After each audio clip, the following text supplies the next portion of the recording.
We got some strong words. It's been kind of a love fest. The public words between teams, between D'Amico Ryans, Jim Harbaugh. They both have a lot of good things to say about each other and each other's football teams. Jim Harbaugh went far enough to call C.J. Stroud elite. D'Amico Ryans is singing the praises of both sides of the ball on the Los Angeles squad. And then we have this, Rex Ryan, ESPN, formerly of the Jets, formerly of the Bills, the son of Buddy. Rex Ryan had this to say about the Houston Texans and their matchup against the Chargers at 3:30 on Saturday. Yeah, Chargers basically, I never realized they get a bye. Oh, wait, they got to play the Texans. What's the difference? Texans offense is struggling so bad, they can't protect the quarterback. But look, the Chargers' number one scoring defense in the NFL going against that offense. Woo! Get ready for the next round.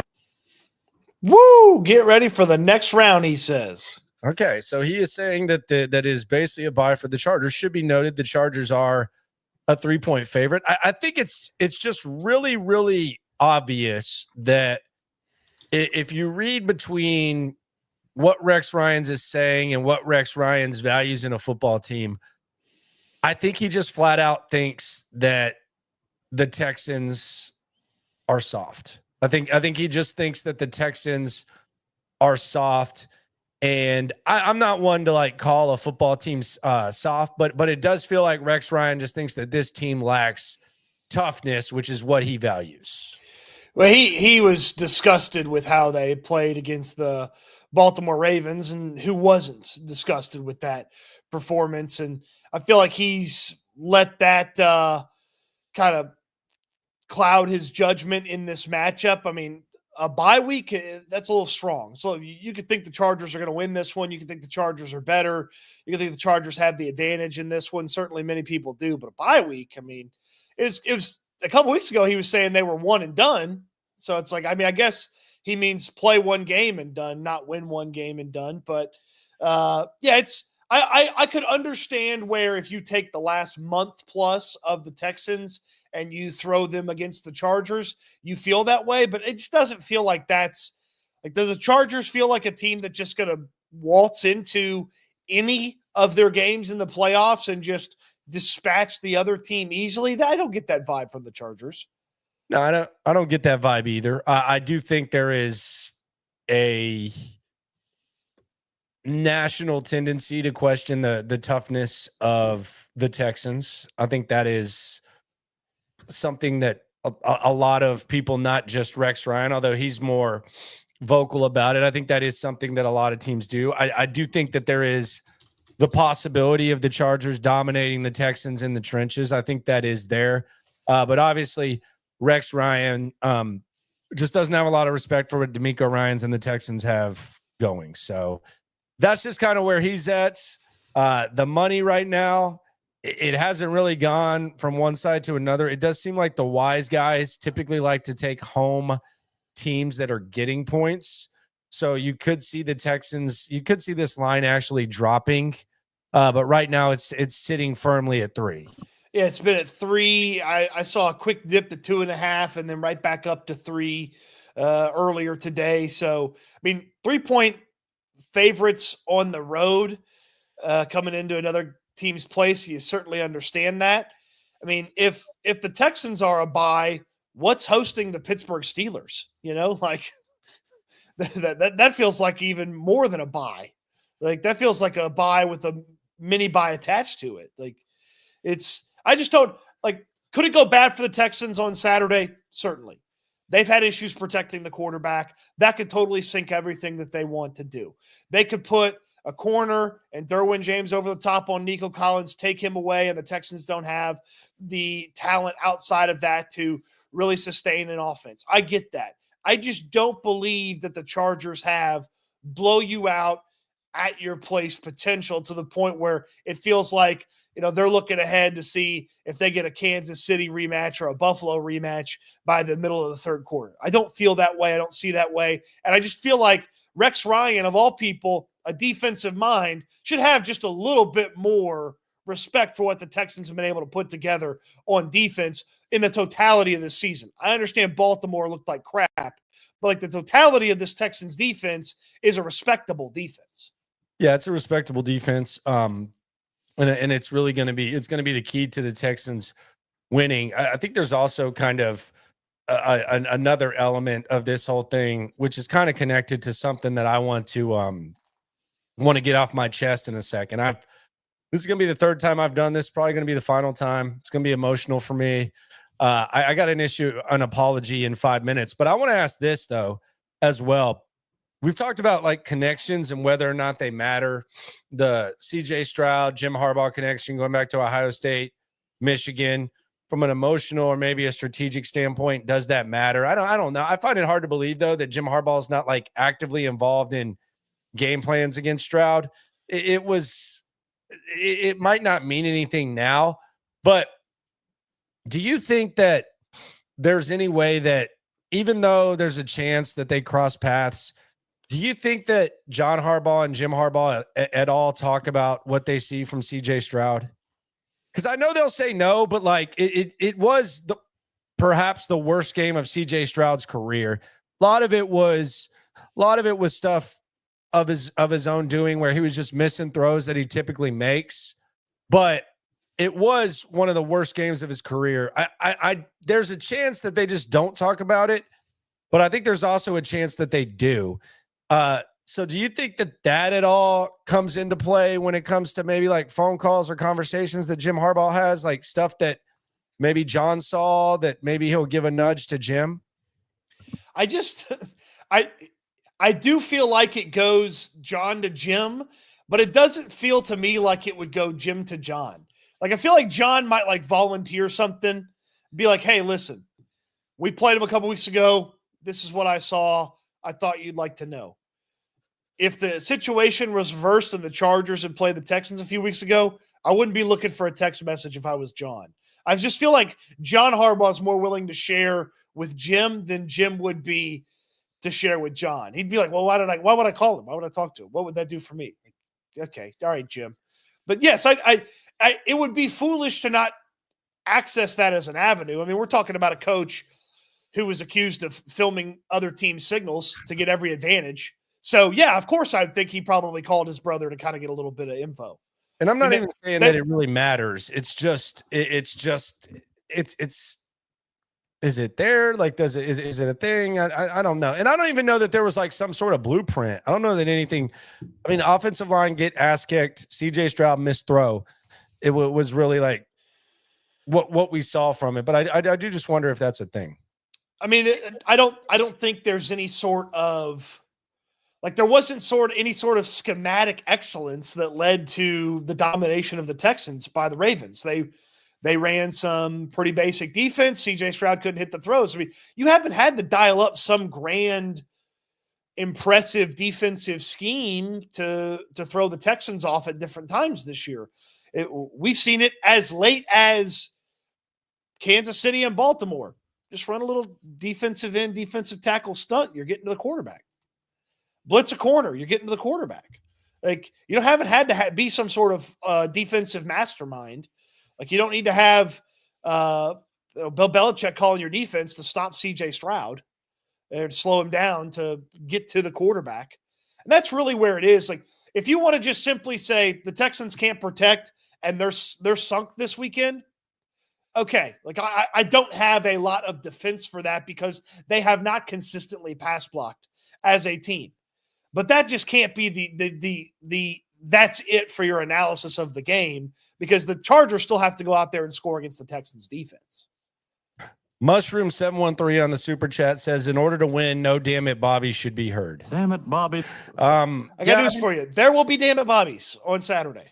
Yeah, we'll see. We'll see how Bobby prepares for the Chargers. Zach Rose also on the super says, sorry, late to the show. Thoughts on the O-line adjust. What are your thoughts on the O-line adjust and 1 to 10 confidence on beating the Chargers? Thanks for the content. Keep rocking, my dudes. We appreciate you, mi amigo. We'll start with you, Stoots. Thoughts on the offensive line adjust. These are the 5 guys that I want out there. I don't want Kendrick Green in either one of the guard spots over Howard or Scruggs. I don't want Kenyon Green on the field. I don't want Shaq Mason playing if he's healthy. I would keep Juice Scruggs out there. And I want Blake Fisher at right tackle, and I want Jarrett Patterson at center. So these are the 5 guys. They talk about their best 5. These are their best 5. Is this the exact position where all of them are the best? Probably not, but this is how you get the best 5 guys on the field for the Texans. And look, trial by fire for some of these guys in some of these spots. And it's not going to be an easy task for Blake Fisher, but you spent a second-round pick on him for the opportunity to eventually be able to play him in a key situation. Maybe it's a little bit early. It's a year earlier than you expected it to be, but put him out there. Larry Tunsil, lives out on an island, does his job, and does it pretty well. And those interior 3 guys are the ones that I worry about. Titus Howard, Jarrett Patterson, and Juice Scruggs. I worry more about them than the tackles, just because, you get somebody flying down from that linebacker spot or a nice little stunt. Confidence on beating the Chargers. I like the Texans at home in this matchup. CJ Stroud plays much better at home than he does on the road. I know the money line. You're money lining it. Yeah, I would take the money line. Yeah, it's worth a sprinkle. 100 to win 140 is what you're saying. You're saying money line it. Yeah, I mean, look, what's 3 points going to do you? The Texans, if they lose, they're not losing by 3 points. So they're going to win. So money line, okay. And my confidence is about at 7.7. 7.7. Mine's at 5. Mine's right in the middle. I'm on the fence. Yeah. The O-line adjusts, yes. Anything that keeps Titus Howard away from tackle, I'm good with. I like to see Blake Fisher develop. Going to be a tough one for him. He's going against some crafty vets.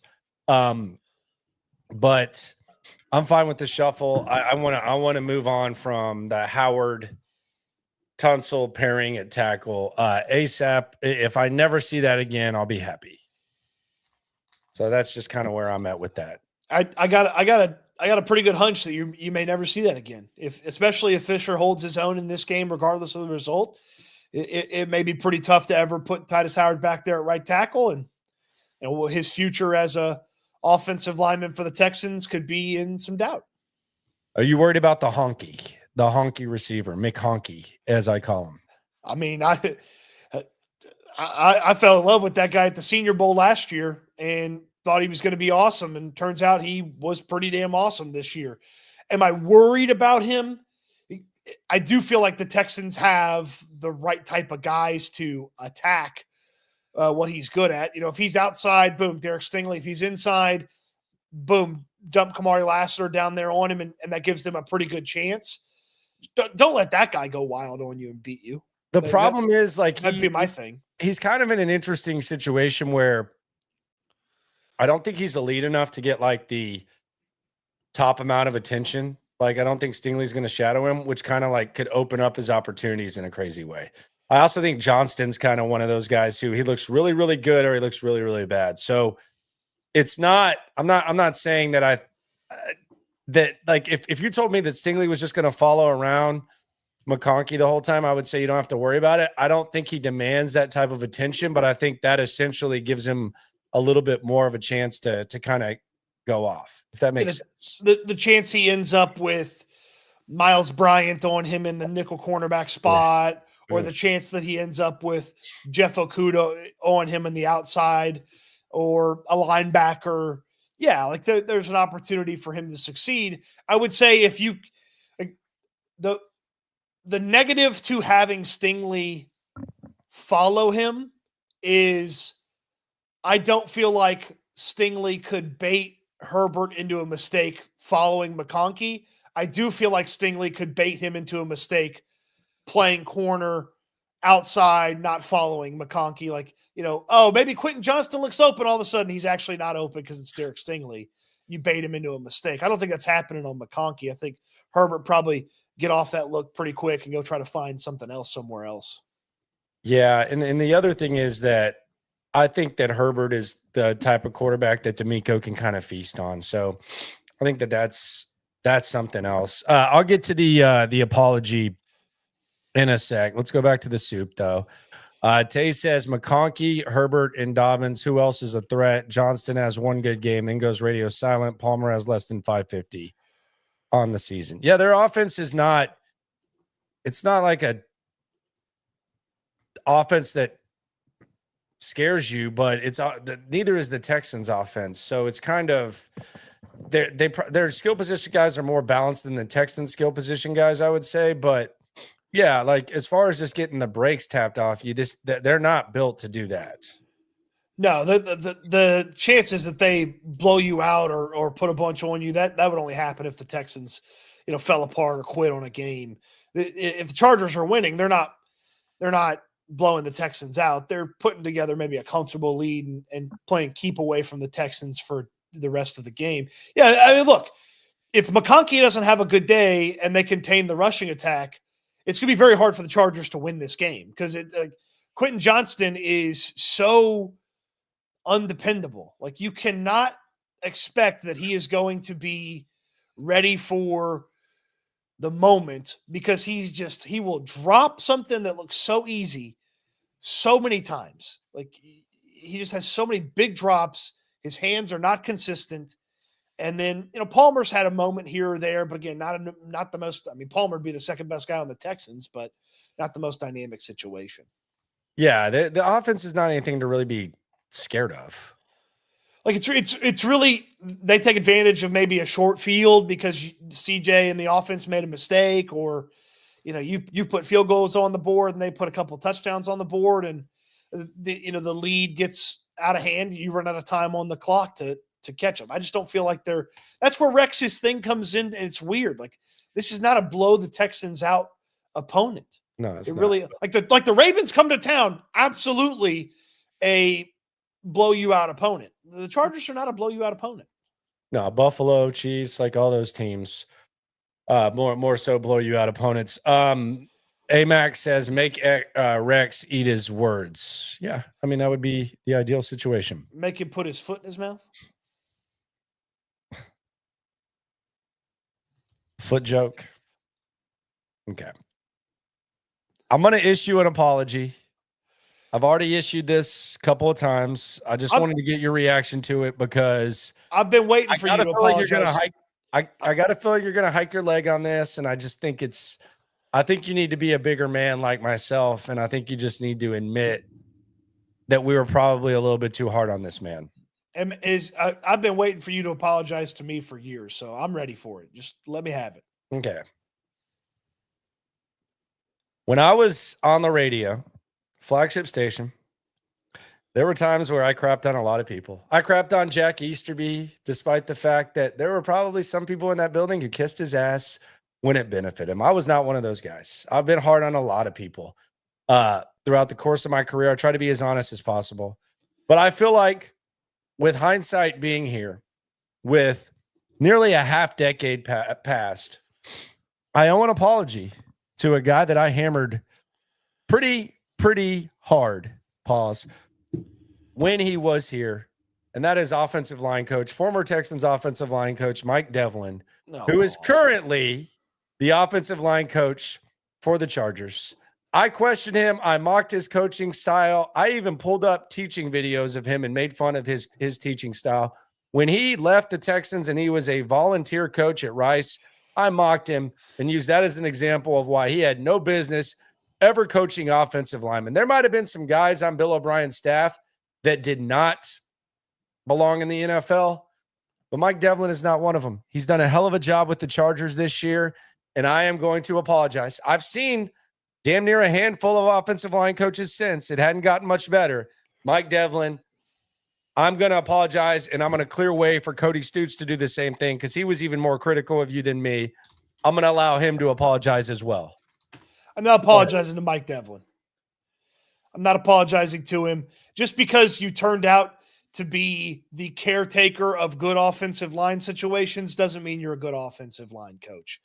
Screw Mike Develin. He was awful when he was here. Bill O'Brien said that he was the coach that he went to get an analysis of how Bill O'Brien did as a head coach. A lot of good that did Bill O'Brien because he continued to get worse as a head coach as he went on. The offensive line stunk. Players didn't develop. They went backwards under Mike Develin. And the offensive lines that he's coached since he left were put together and taken care of before he was there. He's the assistant O-line coach in Baltimore. Yeah, I'm sure it's really tough coaching Ronnie Stanley, who was already an all-pro when you got there. And I'm sure it's been really tough to coach up 3 first-round picks on the Chargers offensive line. Screw you, Mike Develin. Screw you. Hey, if Jim Harbaugh trusts you, I trust you. I apologize. I apologize, Mike Develin. So Cody's not apologizing. I'm apologizing. I've seen the other side. Grass isn't greener. Let's see. They had so they went from what? They went from Develin to Campen. Yeah, the dude that Aaron Rodgers gushed over. Yeah, and that tried to body slam Yokozuna when he was an NFL player.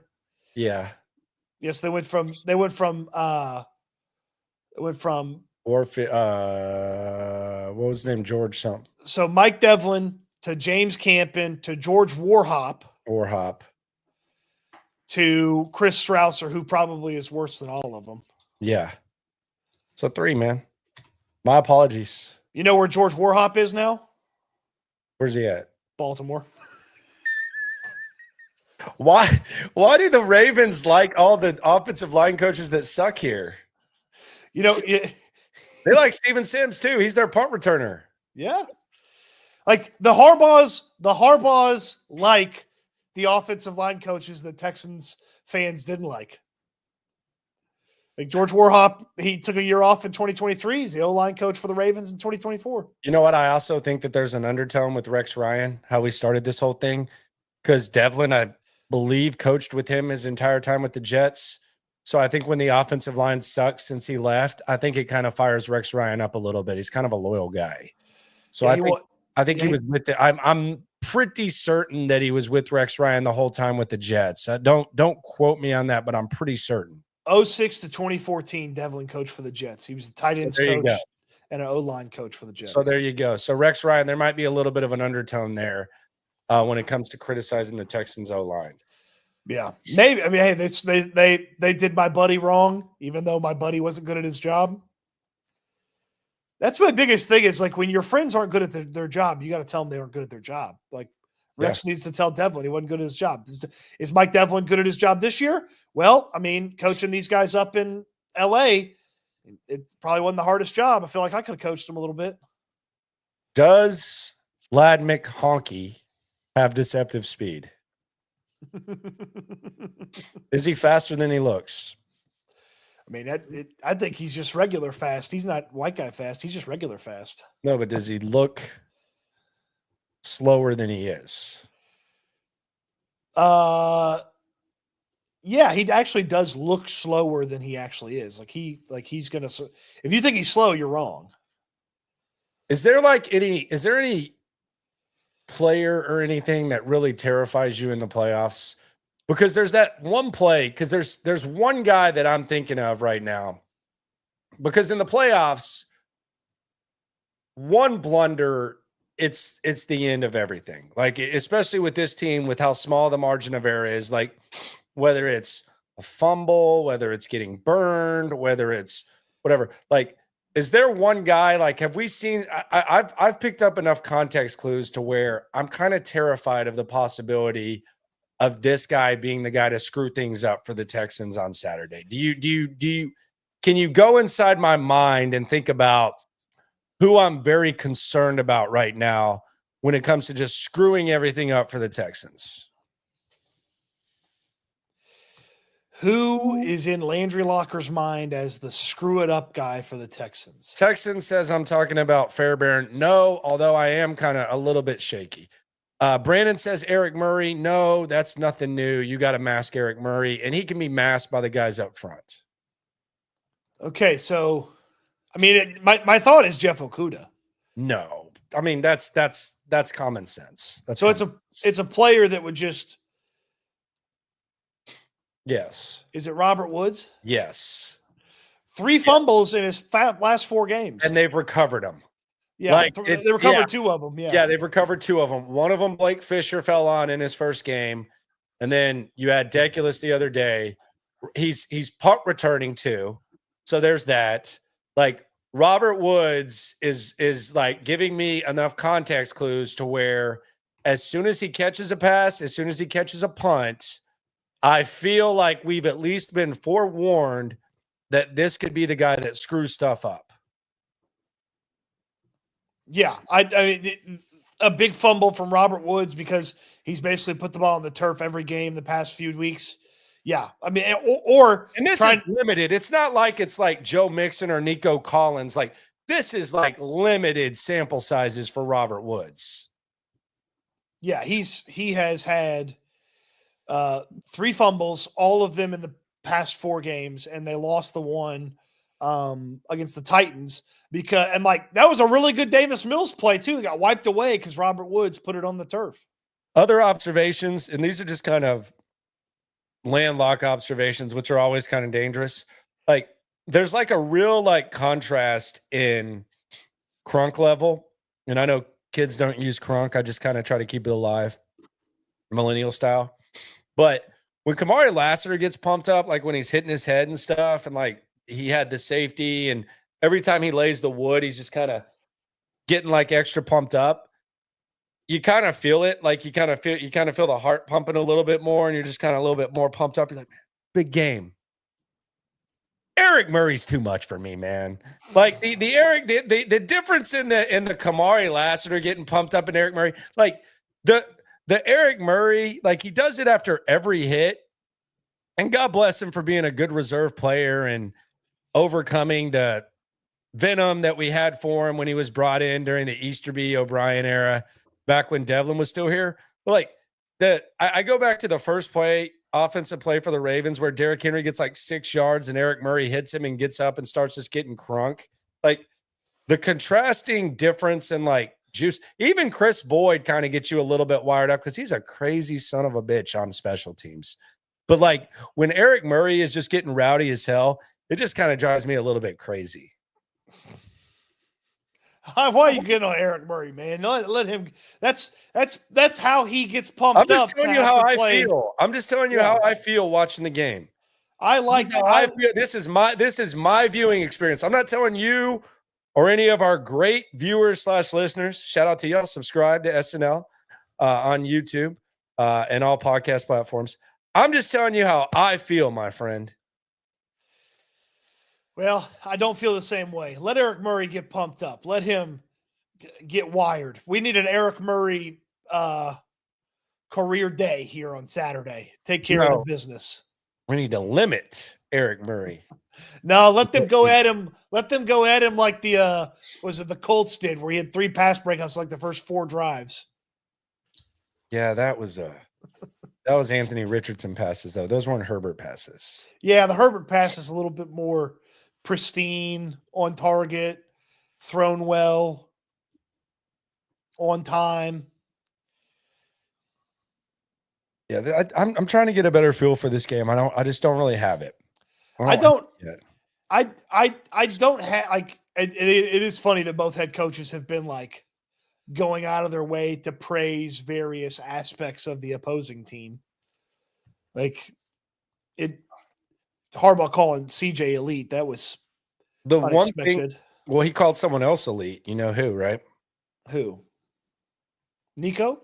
Yeah. Well, yeah, Nico is elite. Well, he knows him.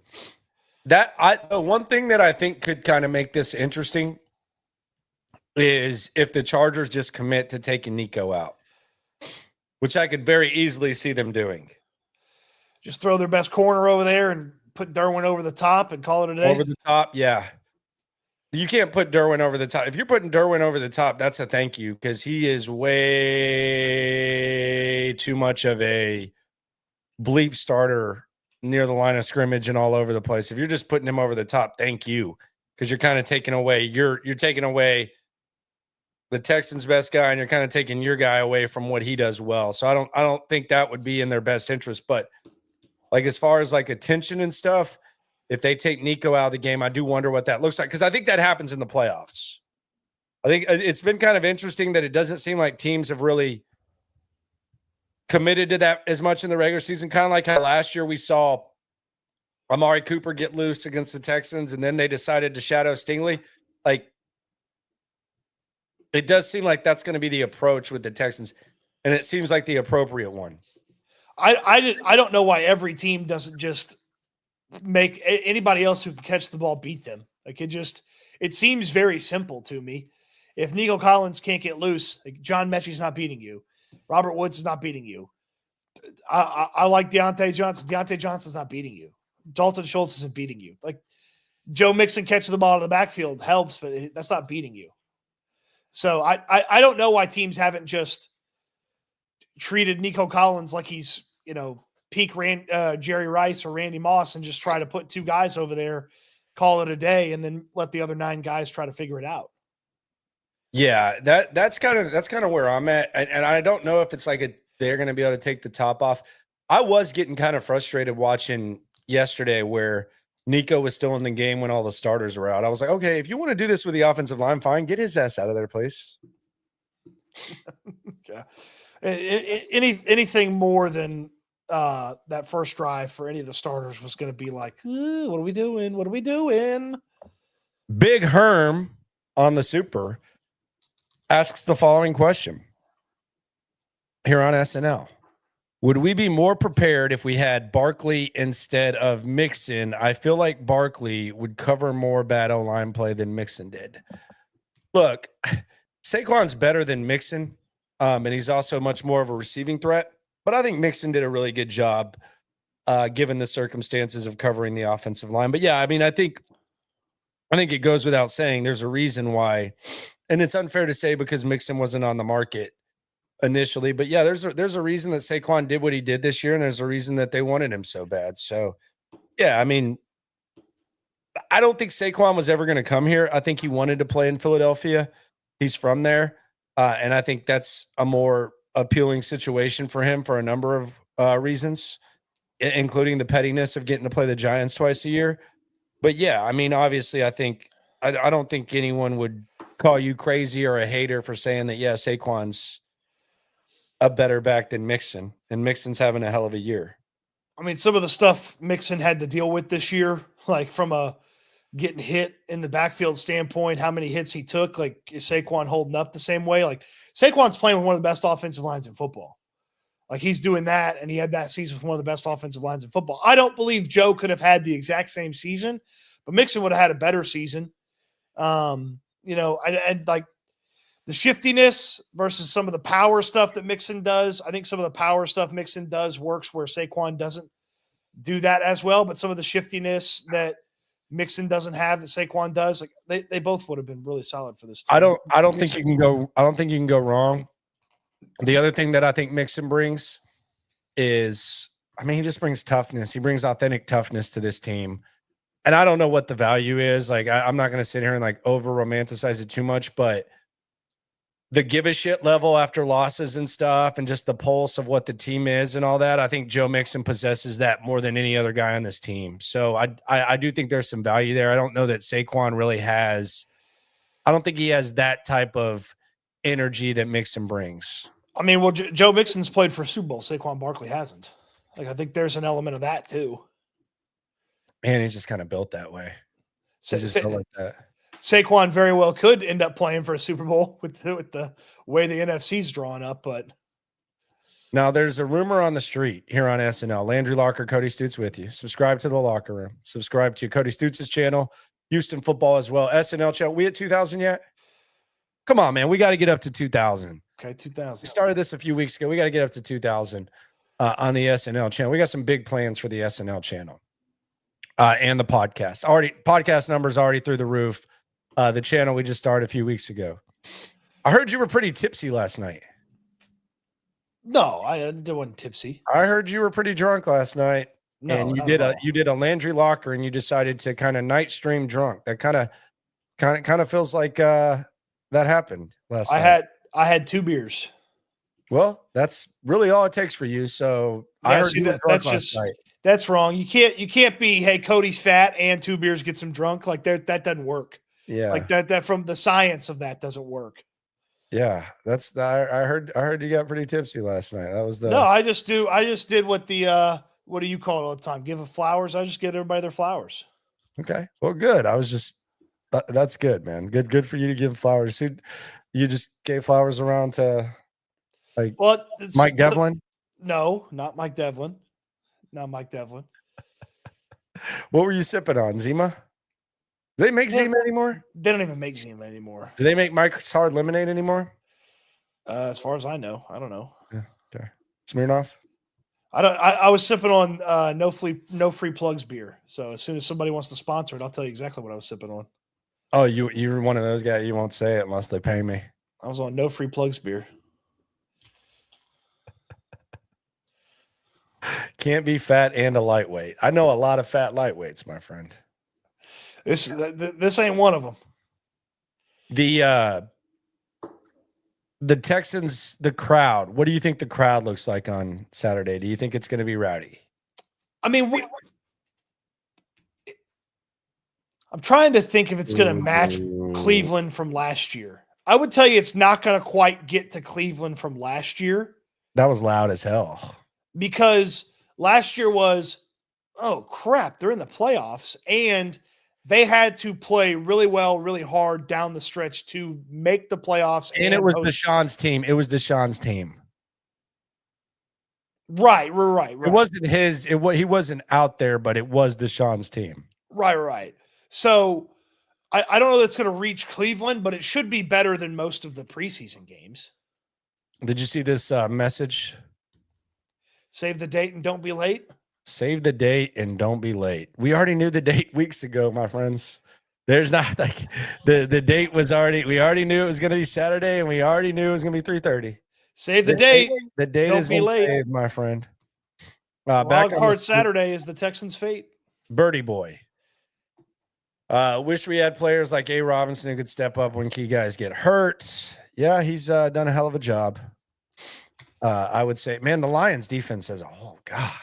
Lee. How did they do what they did yesterday? To sustain the amount of injuries that they have sustained and still be able to make it work is super impressive. This is really dirty right here. What is Myron saying? Don't be late or your girl will get ate. Well, Myron. Myron, goodness gracious. Is that what people told Travis Hunter when he's picking up his girl from parties?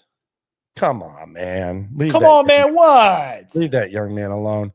I'd like to think, Jesse says, I'd like to think maybe Rex put his foot in his mouth, but I think he digs his wife's foot more. Wide receiver screens and bunch formations. Bobby's keys to victory. Damn it, Bobby. Yeah. I texted a mutual friend of ours and wished him well on the potential Bobby Slowick head coach experience. And that friend said that he would cease living if Bobby Slowick ended up as the head coach of his team. There's no chance. Like, it's just it doesn't even make sense. I don't even know what they. They've requested everybody: Arthur Smith, Josh McCown, Ben Johnson, Aaron Glenn, Brian Flores. They've requested everybody. No, they're doing what they got to do. The Jets. So we'll see how that whole thing goes. First week of playoff week. Tomorrow going to be a stacked practice. They pushed it back. What time? I haven't even looked at the schedule yet. They pushed it back pretty late. He's going like in 2 in the afternoon or something like that. Yeah. Let's see. Yeah, 1:45 practice. 1:45, 3:4. Oh, thanks for the 5 o'clock traffic. Appreciate y'all. But yeah. T says, T-Man, what's going on here? Shout out to T. You and Cody compile all the money you get from super chats for a plane ticket for Bobby. I do. Is it the craziest thing in the world to think that Bobby Slowick could end up as the Jaguars head coach? Yeah, it is. Yeah. You think it's crazy? Yeah, I think it's nuts. Man, I don't know. I don't know that Jacksonville's going to have a lot of good choices. Yeah, I think it's crazy. Which is crazier, him being a head coach or him getting fired? Him being a head coach is crazier to me. Okay. That would be weird. Really, really weird. So he's closer to fired than head coach. Yes. Then they should fire him if they lose Saturday. Yeah. Yeah, I mean, I'm opposed. I mean, I'm on board with that. I don't think that happens, but I don't think he gets a head coaching gig. So it was an either or thing. All right, let's wrap this up. Night stream tonight, 10:30. We're gonna hear what D'Amico had to say. Tomorrow we got practice, so who knows what happens. We might push back our live to a little bit later. We're trying to go 4 every day. I think that's a good time. Now that we're back in the swing of things. Might get pushed back because of practice, but we got you covered here. As always, individually, locker room, by the way, video dropping in 20 minutes. The localized connections between the Texans and Chargers on the locker room. Night stream at 10:30.